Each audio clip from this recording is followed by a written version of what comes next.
할렐루야. 아멘. 오늘은 마귀와 연합함의 위험에 대해서 고린도전서 10장 8절에서 21절까지 말씀으로 우리 함께 주의 말씀을 살펴보도록 하겠습니다. 자, 여러분, 복음이 변질되면, 지난주에는 우리가 복음이 변질되면 율법주의의 위험이 교회 안으로 들어온다라는 것을 함께 보았습니다. 그러니까 여러분, 율법주의는 다른 게 아니라 제가 뭐라고 말씀드렸어요? 율법을 지키라고, 하나님의 말씀을 지키라고 하는 게 율법주의예요? 아니면 율법을 지키지 않으면 구원을 못 받는다고 하는 게 율법주의예요? 그렇죠. 두 번째 거. 행위로 구원받는다면 그게 율법주의예요. 여러분, 초대교회부터 오늘날까지 계속 이 싸움입니다. 사실 교회는요, 율법으로 뭔가 행위로 구원을 받는 것인가 아니면 믿음으로 구원을 받는 것인가, 이거에 대한 싸움이 지금 2000년 동안 이어지는 거예요. 근데 여러분, 지난주에 보니까 사람이 믿음이 아니라 행위로 구원받는다라고 하는 것이 바로 우상숭배다라는 걸 우리가 보았어요. 근데 여러분, 우상숭배가 결국은 뭡니까? 우상숭배가 이것이 마귀와 연합하는 거 아닙니까? 그렇죠? 여러분, 우상에게 절하는 자가 누구와 연합하는 거예요? 마귀와 연합하는 거예요. 그래서 우리가요, 정말 말씀에 날마다 나를 말씀으로 정결하게 만들어야 되는 이유가 뭐냐면, 내 안에 수시로 나의 탐욕들이 우상이 돼요. 나의 욕심과 나의 평안함을 추구하고자 하는 이러한 것들, 나의 편안함을 추구하는 것들, 이러한 것들이 자꾸만 내 안에 하나님의 말씀보다 나를 더 위로 올리는 거예요. 여러분, 그러다 보면 어떤 일이 발생할까요? 그러다 보면 말씀이 아닌 것들과 타협을 하게 됩니다. 타협. 이것이 여러분 마귀와의 연합이다라고 오늘은 말씀을 해요. 여러분, 1910년 8월 29일이 무슨 날이었습니까? 우리 바로 엊그저께가 8월 29일이었습니다. 그날이 바로 경술국치 한일 합방이 이루어졌던 날이에요. 여러분, 한일 합방이 이루어진 거 아직도 여러분 기억하십니까? 네. 근데 여러분, 이거를 왜 경술국치라고까지 하면서 사람들이 계속 기억하고자 할까요? 다시는 그 일이 일어나지 않기를 바라는 거죠. 어떤 사람들은 말합니다. 한일합방은 친일파 때문에 됐다. 한일합방은 친일파들이 해서 이렇게 됐다. 이런 얘기들 하는데, 여러분, 이 모든 것 다 제하고 결국은 한 가지입니다. 조선이 여러분 약했던 거예요. 전 세계가 지금 어떻게 돌아가는지 몰랐던 거예요. 세상은 지금 막 돌아가고 있는데 자기들이 우물 안에 개구리처럼 앉아서 거기서 공자왈 맹자왈 하고 있었던 거예요. 세상의 것들을 받아들이지 않고 있었던 겁니다. 그런데 여러분, 이 경술국치가 왜 일어나요? 이들이 세상을 알지 못하고, 또한 그 안에 정말 하나님을 아는 자들이 있었다면, 하나님이 세상을 어떻게 통치하고 움직이시는지를 아는 사람들이 있었다면 누군가는 깨어 있었을 겁니다. 그렇지만 그때 전부 다 사람들이 보니까 탐관오리들, 그래서 관직을 서로 매매하고요, 뇌물을 받고요. 그래서 백성들이 살기가 너무 어려우니까 농민들이 막 일어나서 반란을 일으키고 봉기를 하던 그런 시대예요. 그러니까 법도 사라지고요, 질서도 사라지는 거예요. 여러분, 나라에서 법과 질서가 무너지면 그 나라는 망하는 겁니다. 그래서 옛날에 그런 말도 있죠. 악법도 법이라는 말도 있죠. 여러분, 악법도 그것을 개정할 때까지는 법으로 잘 지켜야 나라가 튼튼해지는 거예요. 그런데 여러분, 그 당시에 조선은 완전히 이 모든 게 다 무너졌던 겁니다. 저는 이걸 보면서 오늘 우리가 이제 읽은 이 고린도 교회도 바로 그러지 않았을까. 하나님의 말씀이 있는데요, 그 말씀을 나는 이렇게 생각한다, 나는 이렇게 생각한다, 나는 이렇게 생각한다 하면서 파벌이 나눠지고, 그 다음에 그 안에서 서로 이제 요한계시록에 가보면 일곱 교회들이 주로 많이 했던 거, 필라델피아 교회 빼놓고 주로 했던 것들이 뭐냐면 성직매매였어요. 니골라당의 행위였어요. 성직자 계급들. 그래서 오늘 말씀에도 나는 스스로 서 있다. 뭐냐면 나는 너희들보다 높다. 여러분, 교회에 제가 늘 말씀드리죠. 교회에서는 예수님 밑에서는 다 똑같은 거예요. 그런데 당시에 나는 무슨 파다, 나는 무슨 파다 하면서 사람들을 자신의 세력으로 만들려는, 그래서 자신들이 여러분 그 파에 높은 사람이 있을 거 아니에요. 그 사람들을 따라가는. 그러니까 하나님의 말씀의 법이 다 무너져 있어요. 그래서 고린도전서 우리 뒤에 보면은 모든 것이라도 품위 있고 질서 있게 하라 또 이렇게 말씀을 해요. 다 무너졌다는 거예요. 다 무너졌어요. 오늘 말씀에서는 특별히 그것이 주의 만찬, 이제 예전에는 우리가 성만찬이라고 했죠. 이 주의 만찬이 그들이 완전히 다 주의 만찬의 법이 무너져 있었다라는 걸 볼 수가 있어요. 여러분 그 교회가 주의 만찬을 어떻게 하는가 보면 이 교회가 얼마나 하나님의 말씀에 더욱더 굳건하게 서 있는가를 볼 수가 있어요. 예전에 어떤 사람들은 보니까 주의 만찬 때 뭐 굳이 포도주를 할 필요 있어? 다 같은 술인데 그래서 막걸리를 마시는 거예요. 네, 막걸리도 영어로는 와인이거든요. 화이트 와인. 그러니까 꼭 레드 와인을 먹어야 돼? 아니잖아. 그냥 막걸리 먹고 빵도 아무거나 먹고 그냥 뭐 즐기면 되는 거 아니야? 이렇게 하는 거죠. 근데 여러분 예수님께서 교회에게 명령하신 두 가지 중요한 예식이 있어요. 첫 번째는 뭡니까? 침내고 두 번째는 주의 만찬이에요. 그러면서 예수님의 죄 없으신 이 몸, 이거를 상징하는 누룩이 들어가지 않는 빵을 먹는, 그리고 발효가 되지 않는 포도즙을 먹는, 여러분 이걸 통해서 상징적으로 죄 없으신 분이 죄가 가득한 나 때문에 돌아가셨구나. 죄 없으신 분이 죄 때문에 죽어야 되는 내 대신 그분의 몸이 찢기시고 그분의 피가 흐름을 통하여 내가 구원받았구나라고 하는 이것을 기억하라고 주신 거예요. 근데 여러분 이것이 빵도 변질이 되고 포도즙도 포도주로 바뀌고, 여러분 이 고린도 교회가 바로 그거의 시작입니다. 시작. 포도즙도 아니고 포도주를 먹기 시작하고 마음대로 그냥 이 사람 저 사람 다 와서 먹으라고 하고 구원받지도 않았는데 그냥 다 회원으로 받아들이고, 거기 보니까 폐륜을 저지르고 음행하는 자들도 같이 먹었단 말이에요. 그들 안에 동성애자들도 있었는데 같이 먹었단 말이에요. 그러니까 여러분 주의 만찬이 완전히 무너졌죠. 오늘날 보면 어떤 교회들은 그냥 오늘 제가 예전에 갔었던 은사주의 그런 교회들은 뭐 구원을 받았는지 어디서 세례를 받았는지 침례를 받았는지 묻지 않습니다. 그냥 다 예수님 믿습니까? 예, 그러면 다 받으십시오. 그냥 빵 띄어서 주고 그냥 포도주 따라주고, 그러면서 뭘 하냐면 이거를 먹으면 효염이 있다는 거예요. 이거를 먹고 예수님의 피잖아요. 예수님의 피가 내 안에 들어가면 진짜 예수님과 하나가 되고, 예수님이 그 빵을 먹으면 예수님과 진짜 하나가 되고, 마치 천주교에서 말하는 이런 화채설하고 똑같아요. 그러면서 그걸 가지고 막 기도를 해요. 하나님 병을 낫게 해주십시오. 하나님 마귀가 나가게 해주십시오. 그러면 병이 고쳐진다는 거예요. 근데 여러분 주의 만찬을 예수님은 한 번도 그렇게 말씀하신 적이 없거든요. 구원받은 거에 대한 기념과 기억이거든요. 여러분 오늘날 너무나 많이 이러한 것들이 변질이 되어 있습니다. 변질이 되니까 당연히 복음도 변질이 되기 시작하는 거예요. 그래서 여러분 오늘 사도 바울은 고린도 교회에게 그거를 지금 경고하는 겁니다. 너희들이 주의 만찬을 올바르게 하지 않으면 바로 마귀와 연합하는 것과 같다. 그것을 경고하고 있어요.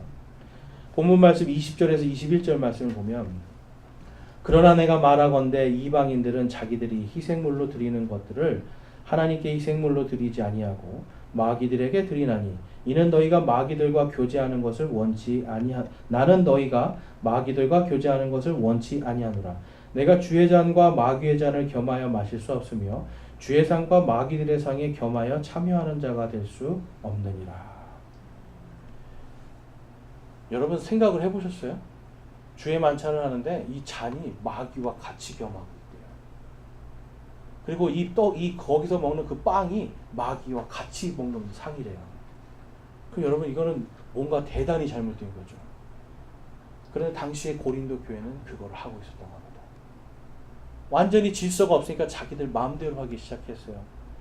그러니까 어떤 사람들이 이제 거기서 파벌이 나눠지고 뭔가 힘이 생기니까 어떤 일이 벌어지냐면 이제 나누죠. 주의 만찬을 이렇게 나눌 때 먼저 앞에 있던 사람은 왕창 먹는 거예요. 네. 그래서 어떤 사람은 배불러요. 또 술을 먹으면 안 되는데 술을 또 거기서 왕창 먹는 거예요. 그러니까 어떤 사람은 취해 있는 거예요. 그러니까 사도 바울이 그걸 보고 경고를 하는 겁니다. 도대체 너희들 이게 잘못되고 지금 그 잘못된 것 자체가 바로 마귀와 함께 먹는 것이다라고 경고를 하고 있는 거예요. 근데 여러분 이 당시의 사람들도 그러한 생각을 했던 것 같습니다. 여러분 이 율법주의 안에 어떤 것들이 있냐면 이 주의 만찬을 먹음으로 구원받는다는 사람들이 있어요. 들어보셨어요? 네. 제가 예전에 저는 천주교인들하고 굉장히 친하게 지냈는데 이분들은 그래요. 매일 새벽에 가서 영성체를 받아 먹어야 연옥에서 짧게 있다라는 거예요. 그러니까 죽기 전에 새벽에 계속 가서 먹고 또 밤에 가는 거 먹고 뭐 수요일, 금요일, 또 주일, 미사 다 드리면서 이 영성체를 계속 먹으면 저 발끝에서부터 이제 예수님의 몸이 차곡차곡 쌓여 올라요. 네. 그래서 이제 완전히 이제 예수님처럼 되면 연옥에서 짧게 있다가 천국 간다는 거예요. 여러분 주의 만찬이 그러니까 뭐의 수단이 돼요? 구원의 수단이 돼요. 예수님을 믿는 믿음 외에 다른 게 구원의 수단이 되면 그게 뭐라고 말씀드렸어요? 율법주의예요. 율법주의. 예수님이 그래서 바리새인과 서기관들한테 말씀하시잖아요. 너희 위선자들아. 믿음은 없고 그냥 행위만 있는 너희 위선자들아 그래요. 여러분 이러한 것들이 위선자입니다. 예전에 어떤 분이 저한테 상담을 요청했어요.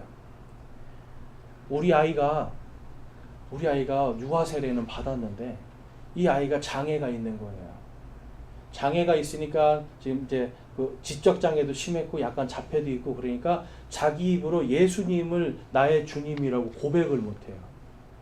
그래서 어떤 목사님한테 가서 우리 아이가 구원을 받았습니까? 못 받았습니까? 물어봤더니 여러 대답이 나오는 거죠. 유아 세례 받았으니까 구원 받았겠죠. 죄가 씻겼으니까.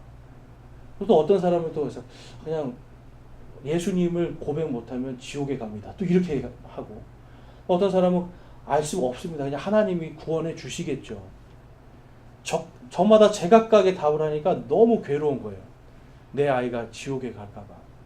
그래서 저한테 와서 우리 아이는 지옥에 갈 것 같아요. 그래서 제가 왜 그런 말씀을 하세요? 그랬더니 쭉 그 얘기를 하더라고요. 그래서 제가 사무엘기하 12장에 다윗이 밧세바하고 이제 간음을 해서 아기가 생기는데 하나님이 그 아이를 빨리 죽이는 사건에 일어납니다. 그때 아이가 태어나고 나서 바로 병들자 다윗이 막 금식을 하고 하나님 제발 이 아이를 살려주십시오 하면서 간절히 기도를 막 했었어요.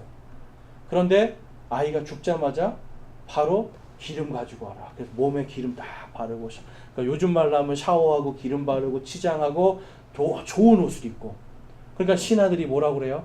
아니 왕이시여 아이가 죽기 전에는 그렇게 열심히 기도하고 애통해 하더니 왜 아이가 죽은 다음에는 이렇게 하십니까?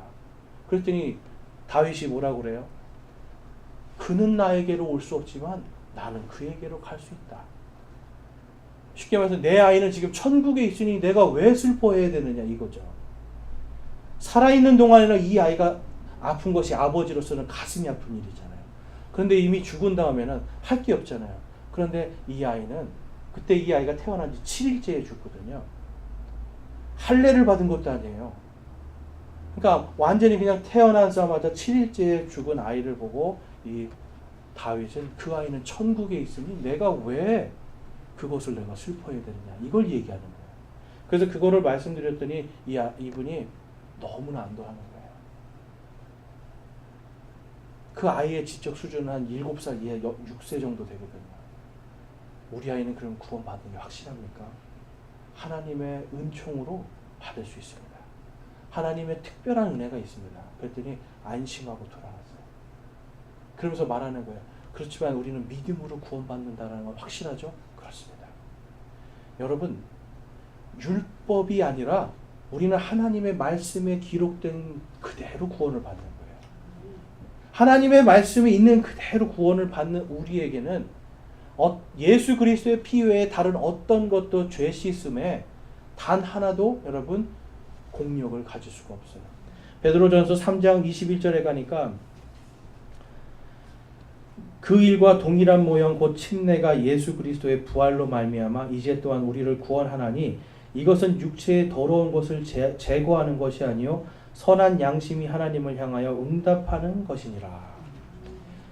여러분 사도 베드로가 왜 이 말씀을 썼겠어요?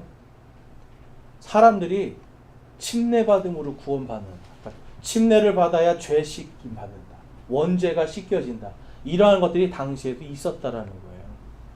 그러니까 이러한 것들이 자꾸만 일어나니까 너희들이 침례조차도 지금 제대로 못 드리고 있으니, 침례는 죄를 씻는 게 아니라 바로 우리가 우리의 선한 양심이 예수 그리스도와 하나님 앞에서 나의 믿음을 드러내 보이는 거다라고 말씀하고 있어요.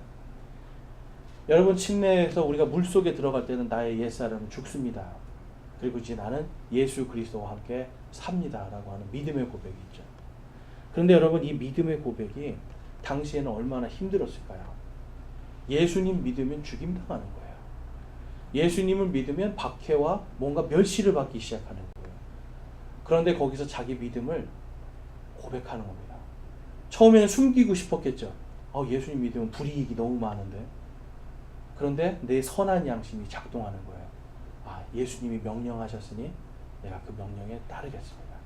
여러분 우리가 아셔야 되는 게 있어요. 침례라는 게 다른 게 아니라 내가 먼저 나의 구원에 대해서 순종하고 그 다음에 내 인생을 바꿔나가는 거예요. 이해가 되세요? 많은 사람들이 내가 뭔가 술을 끊으면, 어떤 분들이 그래요. 술을 끊으면 침례 받겠습니다. 담배 끊으면 침례 받겠습니다. 내가 좀 악한 것들이 있는데 이걸 끊으면 침례를 받겠습니다. 근데 여러분 그게 아니에요.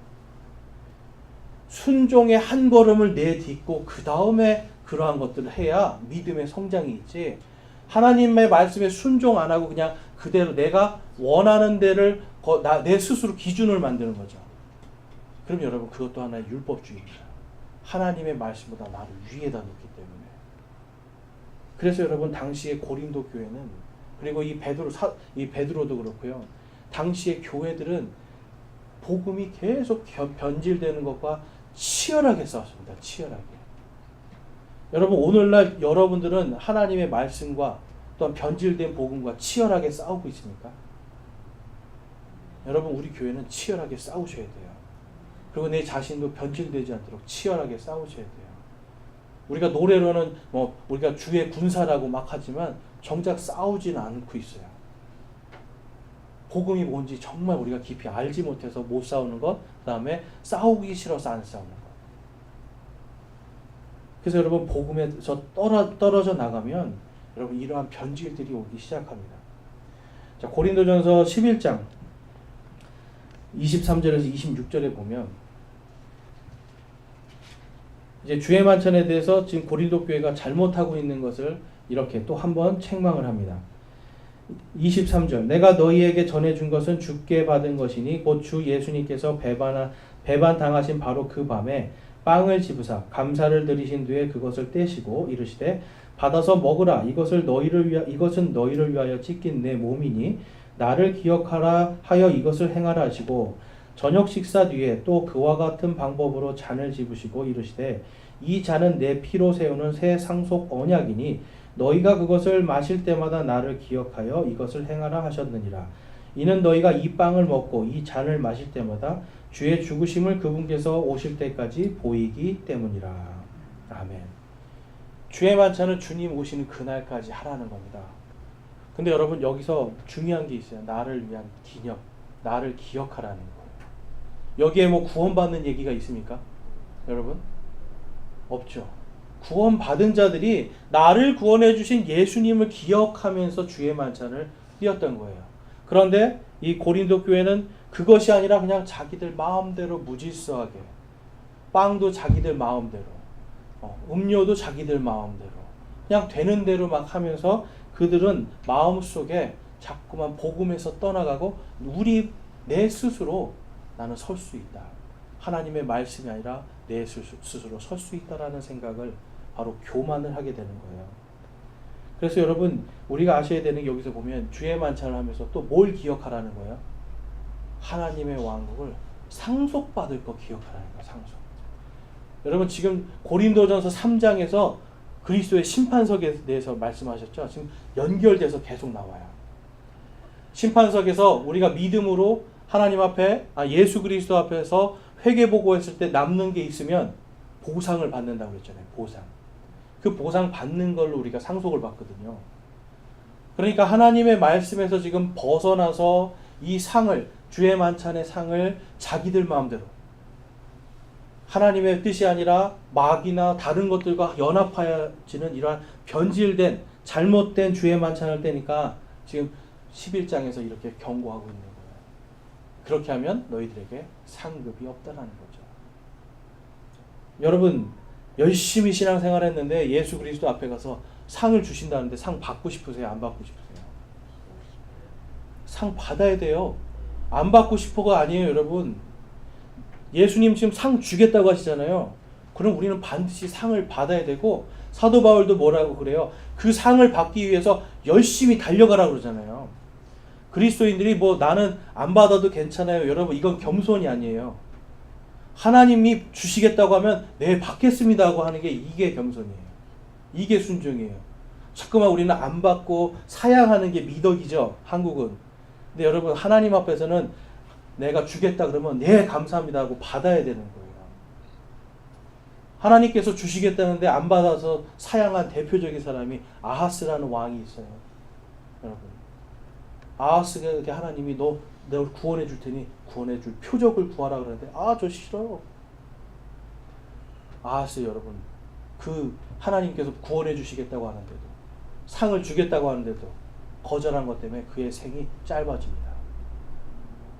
여러분 우리가 아셔야 되는 게 있어요. 우리는 의인들로서 반드시 하나님의 왕국을 상속받아야 됩니다. 하나님께서 보상해 주시는 것을 믿어야 하나님을 기쁘게 할 수가 있어요. 여러분 하나님을 기쁘게 하고 싶지 않으세요? 그렇다면 여러분 열심히 달려가서 이 믿음으로 우리가 들어가서 주님이 주시는 보상을 받아야 되는 겁니다. 하나님의 왕국을 상속받아야 되는 겁니다. 자꾸만 여러분 사양하지 마세요. 왜 하나님의 왕국을 자꾸 사양하시는지 모르겠어. 성경에서는 받으라고 그러는데. 여러분 받고 싶으시죠? 네, 받아야 되는 겁니다. 고린도전서 6장 9절에서 10절에 가보면 불의한 자가 하나님의 왕국을 상속받지 못할 줄을 너희가 알지 못하느냐. 속지 말라. 음행하는 자나 우상 숭배자나 간음하는 자나 여성화된 남자나 남자와 더불어 자신을 욕되게 하는 남자나 도둑질하는 자나 탐욕을 부리는 자나 술 취하는 자나 욕하는 자나 착취하는 자들은 하나님의 왕국을 상속받지 못하리라. 아멘. 여러분 분명히 여기서 보니까 술 취하는 자는 하나님의 왕국을 상속 못한다고 되어 있어요. 그리고 거기 보니까 불의한 자들에 대해서 쭉 나열하고 있죠. 그런데 이 고린도 교회는 이 사람들하고 같이 주의 만찬을 했던 거예요. 그리고 그것을 여러분 포도즙이 아니라 뭘 마셨던 거예요? 포도주를 마셨던 거예요. 술을. 근데 우리가 좀 아셔야 되는 게 있어요. 그러면 이 포도주는 어디에서 나왔을까요? 교회에서 요즘 우리나라 장로교나 뭐 이런 데처럼 매년 담글까요? 포도주를? 네? 예전에는 보면 제가 어렸을 때 다니던 교회에서 사모님이 1년에 한번 꼭 소주를 이만큼 사오셔가지고 항아리에다 붓고 거기다 포도 집어넣고 포도주를 만들어요. 그리고 나서는 이제 주에 만찬한다 그러면 그거를 이렇게 퍼가지고 포도주를 이렇게 나눠서 먹었거든요. 저도 처음 먹어볼 때 포도주가 쫙 들어가니까 이게 달달하니 좋더라고요. 좀 있으니까 좀 알딸딸해지고. 네. 근데 여러분 당시에 고린도 교회가 그렇게 했는데 이 포도주는 그러면 어디서 나왔을까? 문화적인 걸 아셔야 돼요. 당시에 고린도에는 신전들이 있었는데 특별히 아프로디테라고 하는 여신을 섬기는 신전이 있었습니다. 그리스 사람들은 남자 신에게는 동물을 죽여서 그 피를 바쳤어요. 그런데 여신들은 동물을 죽이는 것을 싫어했대요. 그러니까 동물을 죽이는 걸 싫어해서 포도주로 대체를 했습니다. 그러니까 이 술이 어디서 나오는 거예요? 그러면 다 신전에서 나오는 거예요. 신전에서. 당시에 시장에 있는 고기들도 신전에서 나오는 고기들. 술도 신전에서 나오는 술들. 그냥 쉽게 말해서 제가 오늘 술을 만들어서 팔면 비싸요. 그런데 누군가가 신전에 바치고 신전에 있는 제사장들이 그거를 시장에 팔면 싸게 나와요. 그러니까 어때요? 사람들이 그 술을 사서 먹는 거예요. 그럼 지금 이 교회에서 이 사람들이 먹었던 포도주는 어디서 온 거예요? 신전에서 온 거예요. 그러니까 마귀들과 겸하여 상을 한다는 거 하는 그 책망을 하고 있는 겁니다. 예레미야서 44장에 가보면 이런 말씀이 있어요. 44장 18절에서 19절에 가보면 바로 이스라엘 백성들도 여신, 당시에 우상 숭배하면서 여신에게 바로 이 술과 빵을 바치는 이야기가 거기에 기록되어 있습니다. 한번 보시면 18절과 19절에 가보면 우리가 하늘의 여왕에게 분향하고 그 여왕에게 음료 헌물 붓는 일을 그만둔 뒤부터는 우리에게 모든 것이 부족하고 우리가 칼과 기근으로 소멸되었느니라 하며 또 우리가 하늘의 여왕에게 분향하고 그 여왕에게 음료 헌물을 부을 때에 우리 남자들의 허락도 없이 그 여왕에게 납작한 빵을 만들어 그녀에게 경배하고 음료 헌물을 부었으리요 하니라. 납작한 빵을 동그랗게 만들었어요. 여러분, 유대인들이 먹는 무교병이라고 하죠. 누룩이 없는 빵은 동그란 모양이 아닙니다. 네모난 모양이에요. 이 사람들은 그런데 지금 하늘의 여왕, 바로 그 바알의 아내가 되고요, 달의 신이 되고 땅의 신이 되는 바로 그 하늘의 여왕에게 지금 이들이 술을 바치고요, 그 다음에 납작한 빵을 만들어서 들어서 바치는 그 이야기가 나와요. 여러분, 우리나라도 제사 드릴 때 항상 뭘 해요? 제사 드릴 때 술을 하죠. 술을, 청주, 좋은 술을 올리잖아요. 그렇죠? 그 다음에 제사 끝난 다음에 뭐 합니까? 음복하죠. 제사 드린 사람들이 다 잘 모르시니까 다 교회만 다니셔서 모르시죠. 이제 음복을 합니다. 같이 이제 조상에게 바친 술을 나눠서 먹는 거예요. 그러면서 뭐가 되는 거냐면 이게 이 술 자체가 혼을 불러오는 거거든요. 초상집 가면 향 피우고 제사 지낼 때 향 피우죠. 이게 뭐냐면 죽은 혼을 불러오는 거예요. 무덤에 가서 왜 술을 뿌려요, 여러분? 아버지가 소주를 좋아해서 뿌리는 거예요? 근데 왜 어머니 무덤에도 술을 뿌려요? 혼을 불러오는 의식이에요. 혼을 불러오고 그 술을 나눠 마심으로 그 혼과 연합이 되는 겁니다. 쉽게 말해서 여러분, 귀신과 연합이 되는 거예요. 마귀와 연합이 되는 거예요. 이 술을 나눠 먹으면 통해서. 그러니까 여러분, 당시의 사람들은 이 하늘의 여왕에게 지금 술을 바쳐놓고 그 다음에 어떻게 했을 거예요? 자기들이 그걸 먹고요. 그 다음에 이 당시에 지금 고린도 교회도 그렇고 이 바알 숭배자들도 그렇고 거기서 엄청난 음행을 저지릅니다. 여자 제사장들과 음행을 저지르는 거예요. 술을 먹었으니까 기분이 좋을 거 아니에요. 거기서 아무 죄책감 없이 음행을 저지르고 하는 그러한 일들이 있었던 거예요. 오늘날도 우리나라 제사상도 가보면 여러분, 시루떡, 납작한 떡을 올리는 거잖아요. 이게 다 여러분 고대의 종교들에서 그대로 다 온 것들이에요. 그래서 여러분, 본문 말씀 오늘 읽으신 8절에서 10절 말씀에 보면 그들 가운데 어떤 자들은 음행하다가 하루에 23,000명이 쓰러졌으니 우리는 그들과 같이 음행하지 말자. 또 그들 가운데 어떤 자들이 그리스도를 시험하다가 뱀들에게 멸망을 당하였으니 우리는 그들과 같이 시험하지 말자. 또 그들 가운데 어떤 자들이 불평하다가 파멸시키는 자에게 파멸을 당하였으니 너희는 그들과 같이 불평하지 말라. 여러분, 지금 8절 말씀이 뭐냐면 바로 그 음행했던 자들, 이스라엘 백성들이 하나님이 출애굽을 시켜주셔서 하나님께서 만나와 메추라기를 확 주시면서 인도해 주시니까 여러분, 그걸 보면 어떻게 해야 돼요? 하나님만 믿어야 되잖아요. 그런데 모압 땅에 딱 갔더니 거기 모압의 여인들이 막 거기서 그 하늘의 여왕에게 막 분향하고 있는 거예요. 그러니까 거기 가서 그 여인들과 연합하면서 거기서 술을 먹고 거기서 음행을 저지르니까 하나님이 하루 저녁에 23,000명을 죽여버리십니다. 성경에 보면 재앙이라고 되어 있는데 이거 역병이라고도 많이 얘기해요. 민수기 25장에 가면 24,000명이라고 되어 있는데 그럼 이게 다른 거 아닙니까? 그게 아니에요. 여기 23,000명은 하루에 죽은 사람. 그러니까 이 민수기에서는 전체 죽은 사람 이야기고 지금 고린도전서에서는 하루에 죽은 사람이 23,000명이다. 음행하고 하나님을 지금 경배하지 않고 하늘의 여왕에게 막 술을 바치고 그것을 먹고 마시면서 했던 이것 때문에 하루에 23,000명이 죽었으니 하지 말아라. 그 다음에 9절에 가니까 뱀의 시험의 문제가 나옵니다. 여러분 이것은 또 무엇이냐면 민수기 21장 말씀인데 사람들이 만나라는 걸 하나님이 아침마다 내려주셔서 그걸로 빵을 만들어 먹었단 말이에요. 그런데 여러분 사람이 한 가지 계속 먹으면 질립니까 안 질립니까? 질리죠. 그러니까 먹으면서 하나님이 지금 일도 안 하는데 주셔서 감사해야 되는데 이 빵 푸석푸석해서 못 먹겠어. 불평한 거예요. 푸석푸석해서 못 먹겠어. 그냥 이집트에 가면은 그 빵이 있는데 이집트에 가면 그 맛있는 빵이 있는데 근데 여러분 그 맛있는 빵들이 전부 다 어디에서 오는 거예요? 이집트도 신전에서 내려오는 거예요. 그러니까 쉽게 말해서 이집트의 그 신들이 이집트의 신은 그렇게 맛있는 빵을 주는데 그래서 하나님께서 이집트에서 제일 강력한 뱀신을 보내요. 하나님께서 불뱀을 그들에게 보내서 불뱀이 물리면 사람들이 죽게 하셨어요.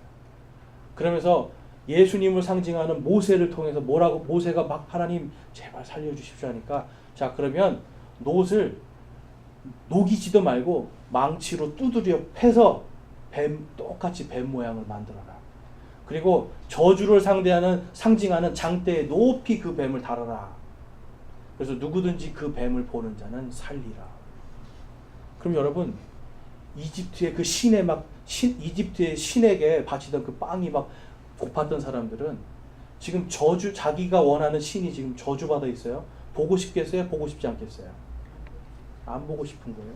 그런데 살기 위해서는 믿음으로 봐야 되는 거예요.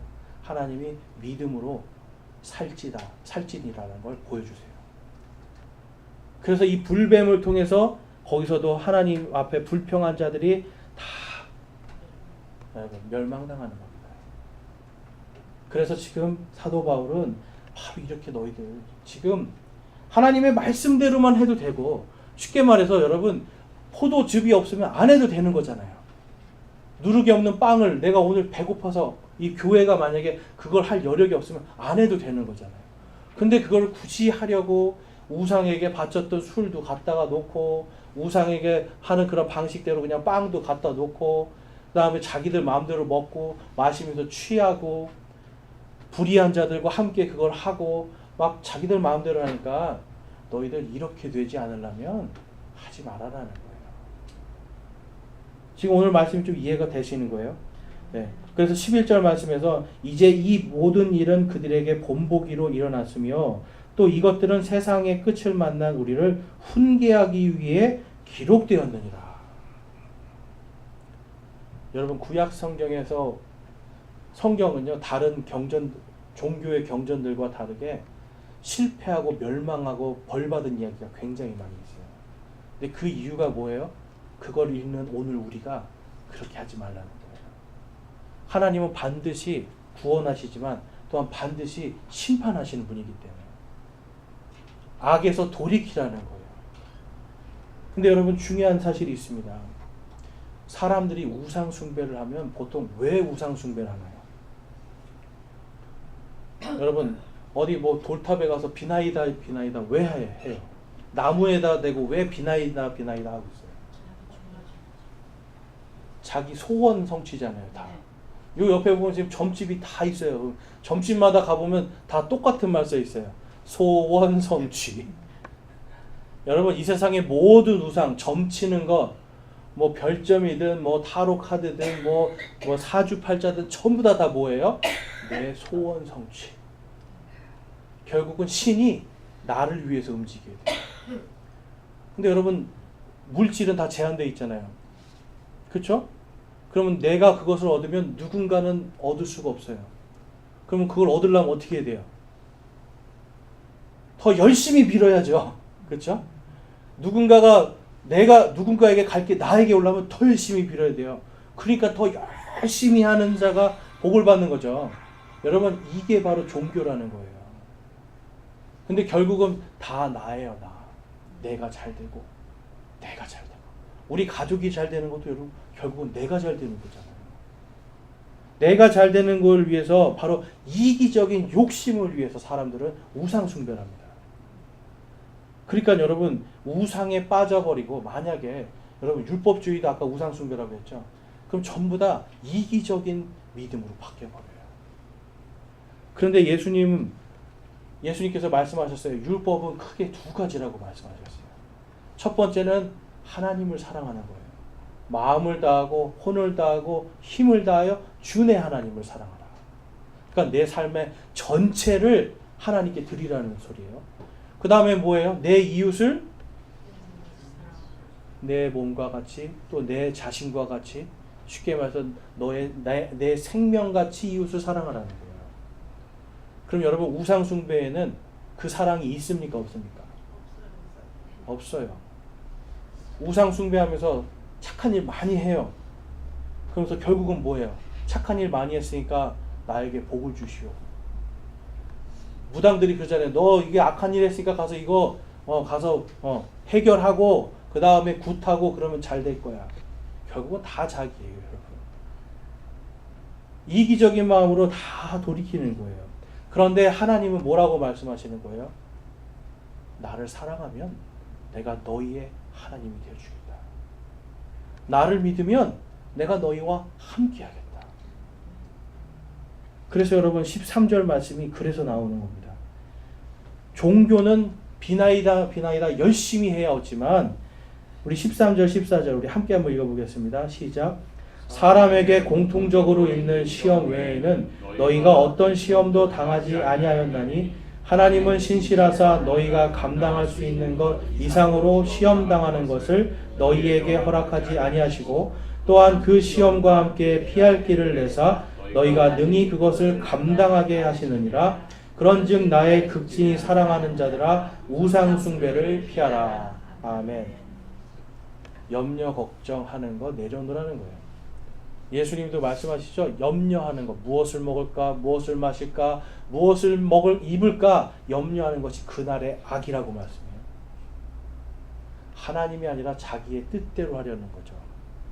그런데 지금 13절에서 뭐라고 그래요? 그 시험도 누구나 다 받는, 지금 너희가 지금 당하고 있는 가난이나 고통이나 어떤 이러한 것들 모든 사람들에게 공통적으로 주어진 시험 외에 다른 시험을 허락하지 않으셨다고요.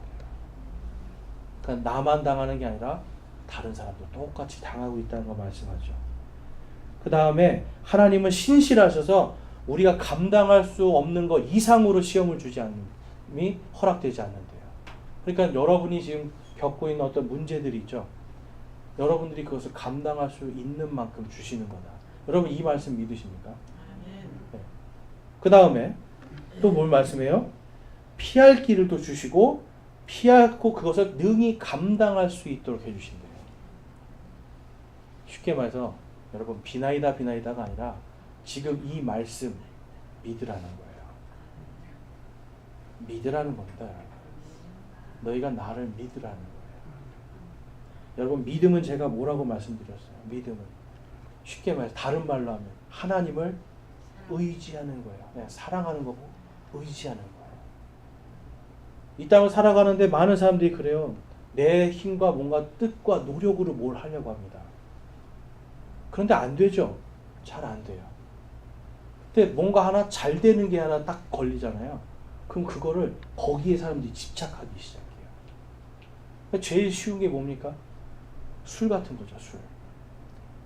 여러분 술은 내 능력이 없어서 다 마실 수 있어요. 그렇죠? 네. 그러니까 뭔가 술, 담배, 뭐 게임 이런 것들 여러분 다 빠져들어가는 이유들이 뭐냐면 내가 뭔가 절실하게 의지를 해 하나님께 의지해야 되는데 그게 안 되고 다른 거에 내 마음을 자꾸 의지하기 시작하는 거예요.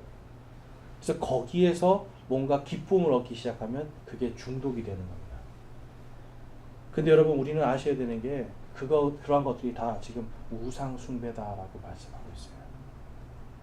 하나님께서 반드시 우리와 함께 하시고 구원하시고 지켜주시고 인도하신다라고 하는 이 말씀을 믿으면 되는데 그 말씀에서 떠나가면 그것이 우상 숭배예요. 그래서 극진히 사랑하는 자들아 우상 숭배를 피하라 이렇게 말씀하고 있는 겁니다. 여러분, 주의 만찬에 지금 주의 만찬이라는 거 하나를 가지고 사도 바울은 이러한 것들을 다 경고하고 있는 거예요. 하나님이 명령하신 거 그거 여러분 순종하는 것이 우리의 믿음의 첫 번째 스텝입니다. 침례를 받았다면 그 다음에는 하나님의 말씀대로 살려고 순종하는 거죠. 또 주의 만찬도 우리가 할 때 주의 만찬을 하면서 그냥 기억하고 예수님이 나를 위해서 돌아가셨구나, 나 때문에 몸이 찢기셨구나, 여기까지만이 아니죠. 그러면 내가 이분을 위해서 내가 어떻게 살아야 될까? 내가 주님을 위해서, 주의 영광을 위해서 어떻게 살아야 될까? 나를 구원해 주셨는데 나를 이 구원받은 삶을 어떻게 살아야 될까? 여러분, 그것을 고민하는 게 맞는 거잖아요. 그래서 여러분, 사도 베드로는 다음과 같이 말씀합니다. 베드로전서 5장 6절에서 9절에 가보니까, 그러므로 하나님의 강한 손 밑에서 스스로 겸손하라. 그리하면 정하신 때에 그분께서 너희를 높이시리라. 7절에서 9절까지 함께 한번 읽어보겠습니다. 시작. 너희의 모든 염려를 그분께 맡기라. 그분께서 너희를 돌보시느니라. 정신을 차리라. 깨어 있으라. 너희 대적 마귀가 울부짖는 사자같이 두루다니며 삼킬 자를 찾나니 믿음에 굳게 서서 그를 대적하라. 세상에 있는 너희 형제들도 동일한 고난을 겪는 줄 너희가 아느니라. 아멘. 여러분, 우리나라가 왜 일본에게 잡혀먹었어요? 깨어있지 못했죠. 모든 것이 다 질서 없이 무너져 있었죠. 여러분, 힘이 약했죠.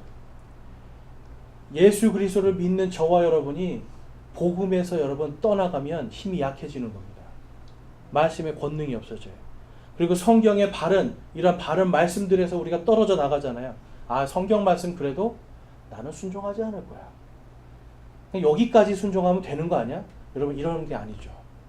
우리가 구원받은 자로서 하나님께서 지금 우리에게 원하시는 것이 무엇인가를 안다면, 저와 여러분 안에 선한 양심이 있다면, 여러분 그 양심이 우리가 하나님의 말씀을 어떻게 지켜야 되는지 성령님의 감동을 통해 알게 해줍니다. 그럼 그거를 순종해야죠. 여러분, 그렇지 않으면 이 사도 베드로가 말한 것처럼 지금 마귀는요, 오늘날도 우리와 연합하기 위해서, 우리를 삼키기 위해서 여러분 두루 찾아다니고 있습니다. 여러분, 마귀가 막 여러분 겁주고 막 이럴 것 같죠? 성경에 보면 여러분 마지막 때, 위험한 때가 이르면 사람들이 배워도 진리를 알지 못하고, 쉽게 말해서 교회 다녀도 진리와는 멀어지는 거예요. 복음에서 그리고 다 떨어져 나간대요. 여러분, 마귀의 가장 여러분 큰 전략은 우리를 자연스럽게 먹어버리는 겁니다. 내가 죄인인, 내가 하나님 앞에 지금 신실하게 서 있지 못한데 신실한 것처럼 착각하게 만드는 거예요. 내가 착하게 살고 선하게 사니까 뭔가 하나님 앞에 잘하는 것 같은데 실제로는 하나님의 말씀 앞에 정직하지 못한 삶을 살게 되는 거예요. 양심은 알죠. 이게 하나님 말씀이 잘못됐는데. 그런데 내 양심은 아는데 실천을 안 하면 하나님 앞에 정직한 겁니까? 정직하지 않은 겁니까? 정직하지 못한 거죠. 그럴 때 마귀는 이야기해요. 괜찮아. 괜찮아. 여러분, 그 괜찮아 때문에 하루에 23,000명이 죽은 거예요. 저와 여러분은 이러한 성경 기록들을 보면서 오늘도 울부짖는 이 사자와 같이 두루다니며 삼킬 자를 찾는 이 시대에 저와 여러분이 하나님의 말씀에 강력하게 무장이 돼야 돼요. 하나님의 말씀으로, 또한 우리가 성경에 있는 올바른 교리들로 완전히 무장하지 않으면 우리는 어느 순간 우리도 모르게 마귀와 연합하는 일이 생기게 됩니다. 여러분, 마귀와 연합하고 싶지 않으시죠? 아멘. 그렇다면 하나님의 말씀을 여러분들이 묵상하고 하나님의 인도하심에 대해 순종하기 원합니다. 그리고 하나님의 말씀대로 내가 한 걸음 한 걸음 믿음으로 나아갈 때 성장할 수 있다는 이 믿음. 염려와 걱정이 아니라, 세상에 대한 염려와 걱정이 아니라 내가 하나님을 믿고 의지하는 이 믿음으로 나아가서 정말 주님의 진정한 군사들로 승리하실 수 있기를 주님의 이름으로 축원합니다. 이 시간 우리 함께 결단하며 기도하는 시간 갖도록 하겠습니다.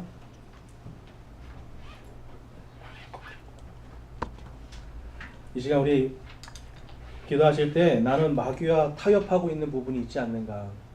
하나님의 말씀에 그렇지만 나는 그렇게 하지 아니하리라 하는 그러한 내 안에 있는 자기 숭배, 또한 율법주의, 우상 숭배 이러한 것들이 있지 않는가. 여러분 다시 한번 점검하면서 회개하실 분들은 회개하고, 또 이제는 내가 정말 내 안에 내가 하나님의 말씀 앞에 정직하고 신실하게 설 수 있기를 소망하며 하나님의 말씀으로 무장하기를 소망하고 결단합니다라고 기도하기 원합니다. 기도하시겠습니다.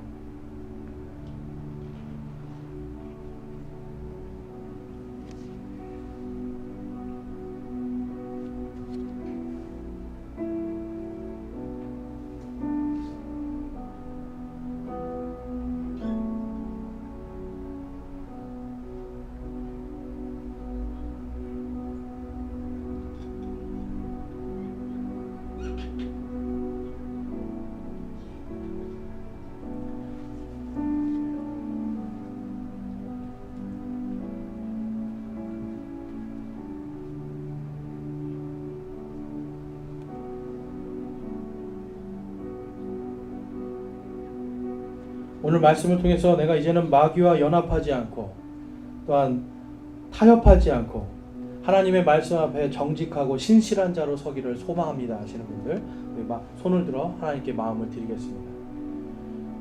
결단은 아니더라도 내가 정말 그렇게 살기를 소망합니다 하시는 분들, 우리 손을 들어 마음을 드리겠습니다. 감사합니다. 손 내려주시고요. 내가 이제 주님의 군사로서 하나님의 말씀에 온전히 말씀으로 무장하고 내가 이 말씀을 가지고 정말 세상 속에서 어떤 것에도 타협하지 않고 마귀에게 흔들리지 않고 지지 않는 그런 믿음의 군사로 거듭나기를 소망합니다. 그렇게 살기를 결단합니다 하시는 분도 우리 손을 들어 하나님께 마음을 드리겠습니다. 감사합니다. 손 내려주시고요. 바로 그것이 겸손입니다, 여러분. 저와 여러분이 하나님의 말씀에 순종하고 겸손함으로 믿음이 더욱더 성장할 수 있기를 주님의 이름으로 축원합니다.